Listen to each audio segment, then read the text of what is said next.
Today, I'm reviewing one of the more underrated dark rides out there in the Great Pistolero Roundup at Family Kingdom in Myrtle Beach. The Pistolero Roundup is a Sally dark ride that shares some similarities to a notoriously politically incorrect dark ride found at Bobbejaanland in Belgium known as the El Paso Special. And I do need to preface this review by saying some could find this attraction misogynist for its depiction of women, or racist for its depiction of Mexicans. You have some calling for Disney to retheme Splash Mountain, and on a larger scale, nationwide protests. Especially in light of those recent events, I think it needs to be said that everyone deserves to be treated with respect regardless of their race or gender. That being said, I view this attraction much how I view political incorrectness in a comedy film. I'm able to laugh at it in the context of a fictional work, like a movie or dark ride, but it would be an entirely different story if this were to occur in reality. I am able to separate the two, but I know not everyone has the same beliefs. I just ask that you respect my beliefs and I will respect yours.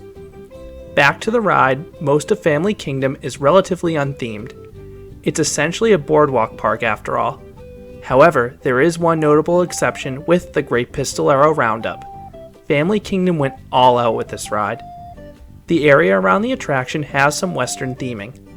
The queue line has an animatronic explaining the ride's story, which is that a bank robbery occurred, and you need to help the federales track them down in a Mexican restaurant, where it'll quote-unquote be easier to catch them because they had too much tequila to drink. No, seriously, the animatronic actually says that. As a result, the ride's show building is themed to Paco's Cantina. Even the sides of the building receive some artwork, and it's not unlike some of those murals you'll find on the sides of restaurants in major cities. And this ride has a really interesting history. The Pistolero Roundup's show building actually used to be a real Mexican restaurant. Family Kingdom bought it in the 1990s and converted the restaurant into the Great Pistolero Roundup in 1995. And fun fact, this was actually Sally's first interactive dark ride they ever developed. And it won Sally an award at IAAPA for the best new product. Without this ride, it's unlikely you'd find all those Boo Blasters dark rides at the Cedar Fair parks, or other Sally dark rides across the world. Now, Frontier City is home to a very similar attraction in Quick Draw. The ride has the same theme as the Pistolero Roundup, but it isn't quite as well maintained, and some of the effects are a bit different. Now back to the Pistolero Roundup, from a hardware perspective, this dark ride is flawless. The guns all had laser sights for accuracy, all the targets seemed responsive, and each shot was accompanied by a cartoony pistol or explosion sound effect. These juxtaposed the classic Mexican mariachi music being played in both the queue line and ride itself. Unresponsive guns or broken targets are two things that can kill a shooting dark ride, and thankfully the Pistolero Roundup avoided those pitfalls. From a design standpoint, the set pieces are simplistic, but they all feed into the theme. The ride does have a few basic animatronics, but a majority of the targets are cardboard cutouts. This is similar to what you'll find in other Sally dark rides like Holiday World's Gobbler Getaway. But honestly, the cartoony targets do work to the ride's advantage because you're literally shooting bandits during the ride, and this is a family park.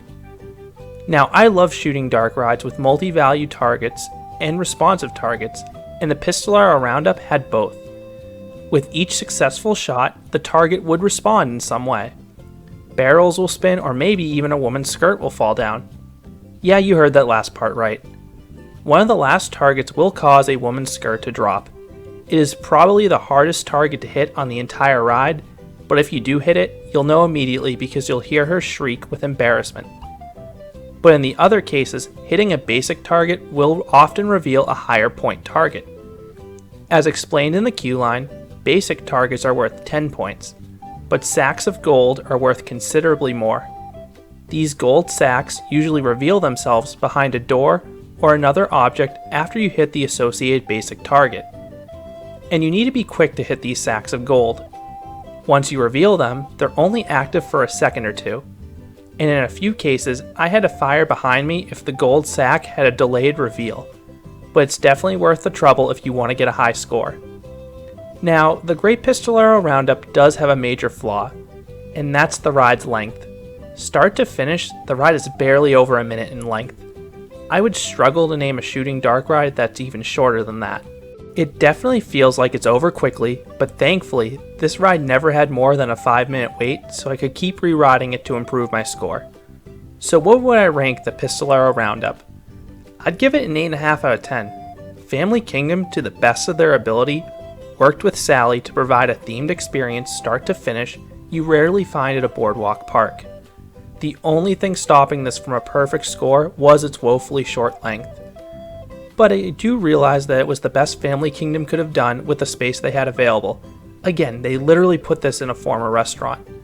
And ultimately, this is one of the better shooters out there because it sticks to its theme and is well maintained. What are your thoughts on the Great Pistolero Roundup?